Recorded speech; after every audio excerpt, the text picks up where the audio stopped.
Lahat tayo gusto nating umasenso. Gusto nating maging successful, magkaroon ng pera, at maayos na buhay. Pero paano nga ba talaga makaraos sa buhay at yumaman? Simple lang, may 5 step. Step 1. Mag-aral, matuto, at magkaroon ng skill. Ito ang pinaka-importanting step. Kasi ang kaalaman, yan ang puhunan mo sa buhay. Hindi ibig sabihin na kailangan mong mag-aral sa mamahaling eskwelahan o dapat makapagtapos. Pwede kang mag-self-study, manood ng tutorials, magbasa ng libro, o matuto sa karanasan at sa mga tao sa paligid mo. Ang mahalaga, patuloy kang nagle-level up. At tandaan mo, walang pinipili ang tagumpay. Kahit anong skill pa yan, pagluluto, pag-aayos, pagtuturo, paglikha, o pagtatanim, pwede mong ikayaman basta ginagawa mo ng may puso at sipag. Kung wala kang ma-o-offer sa mundo, wala rin siyang ibabalik sa'yo. Kaya, invest ka muna sa sarili mo. Learn something. Grow your skill. Yan ang unang step tungo sa tunay na yaman. Step 2. Kumita gamit ang iyong kaalaman. Kapag may alam ka na, use it! Magtrabaho, magturo, magnegosyo o gumawa ng service. Ang mahalaga, may naibibigay kang value sa ibang tao. Dahil kung ano ang contribution mo sa community, yun din ang babalik sa iyo bilang kita o income. Huwag mamili ng trabaho, gawin kung ano ang kaya mo. Ang importante, makapagsimula ka.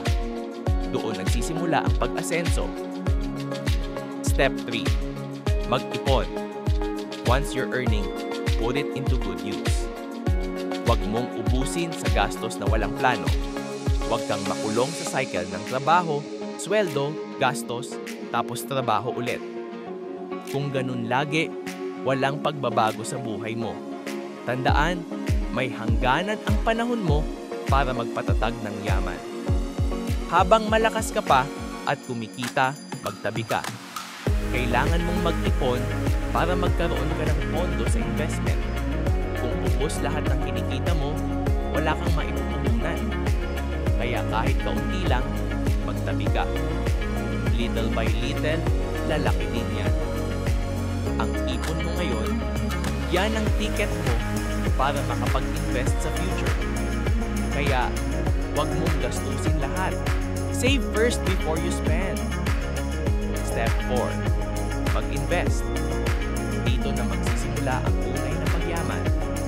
Kahit gaano man kaliit ang ininvest mo, ang mahalaga ay nagsimula ka. Huwag mong hayaang tulog ang pera mo. Make your money work for you. Mag-invest sa sarili mo, sa education, sa business, or sa assets na lumalago ang value. Ang tunay na yaman, hindi lang galing sa kita. Galing ito sa kung paano mo pinapalago ang pinaghirapan mo. Yayaman ka kapag kumikita ka ng pikit, habang natutulog, habang nagpapahinga. Hayaan mong ang investments mo ang magpayaman sa'yo. Step 5. Maging mabuting tao. Wealth is nothing kung galing sa masama. Huwag mandaya, huwag manloko, huwag apakan ng iba. Be honest, kind, and don't do bad things. Dahil ang tunay na yaman ay yung may kapayapaan sa puso at malinis ang konsensya. Kaya tandaan mo, study, earn, save, invest, and be good. Dahil ang pagiging mayaman ay hindi lang kung ano ang nasa bulsa mo, kundi kung sino ka habang inaabot mo ang tagumpay.